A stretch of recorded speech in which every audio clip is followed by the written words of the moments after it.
Bonjour chers partenaires, alors que vous allez bien, comme moi je vais très bien.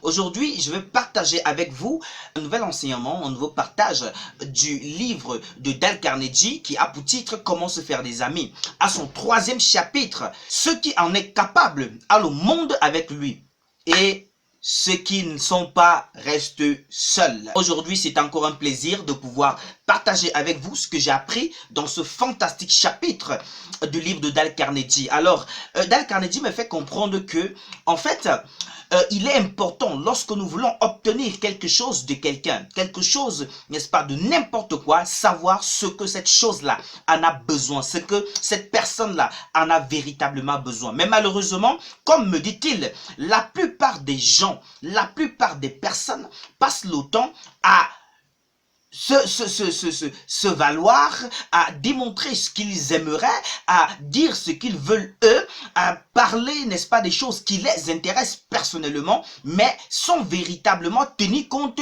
de ce qui pourrait intéresser l'autre. C'est la raison pour laquelle il a donc écrit ce fantastique chapitre où il présente, n'est-ce pas, que si tu voudrais gagner les hommes, si tu voudrais gagner le cœur des personnes, il faut savoir leur apporter ce dont ils ont besoin. Alors, prenons l'exemple avec le poisson. Quand un pêcheur va pour avoir le poisson, va à la pêche pour attraper les poissons, il ne pense pas à lui. Il ne pense pas à ce qui l'intéresserait lui. Non, mais il pense à ce qui intéresserait le poisson, c'est-à-dire un appât approprié qui permettra en sorte que le poisson, lorsqu'il va voir l'appât, il va être attiré. Alors, si nous voulons attirer des personnes, si nous voulons amener les personnes à faire ce que nous voulons, il faudrait que nous puissions savoir ce que eux, ils veulent premièrement. Parce que c'est à partir de là que nous allons véritablement savoir exactement que ces personnes-là, ils ont véritablement envie d'être avec nous.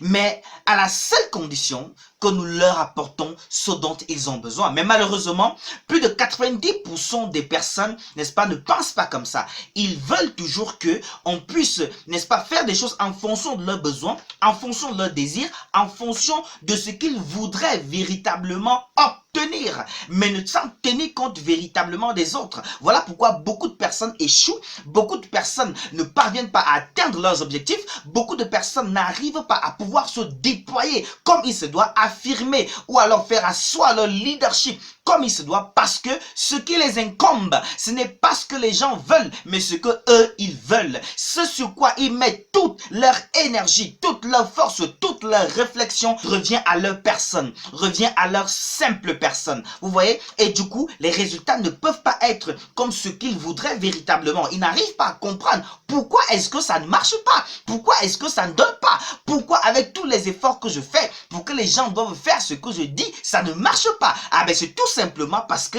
monsieur, madame, vous pensez uniquement à vous et pas aux autres.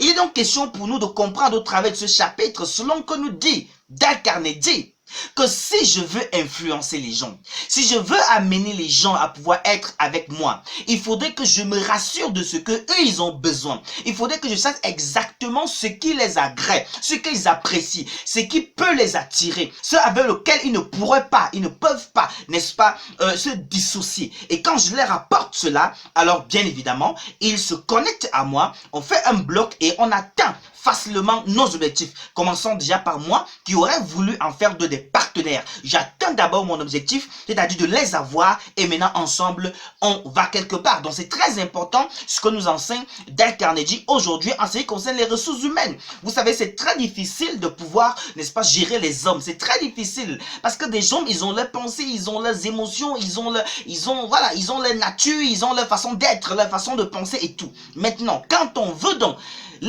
changer leur état de pensée pour leur amener à penser comme nous pensons ou alors nous leur amener à nous suivre, il est important que nous puissions tout simplement leur apporter ce dont ils ont besoin. Il est très important que nous puissions tout simplement leur satisfaire. Il est important qu'ils puissent voir en nous la personne qui est capable de répondre à leurs attentes dans le plus haut niveau. Et je vous assure que nous gagnons gagneront bien évidemment le cœur de ces personnes-là. Alors voilà ce que j'ai appris en ce jour en ce qui concerne ma lecture quotidienne pour ce livre de Dale Carnegie à son 3e chapitre.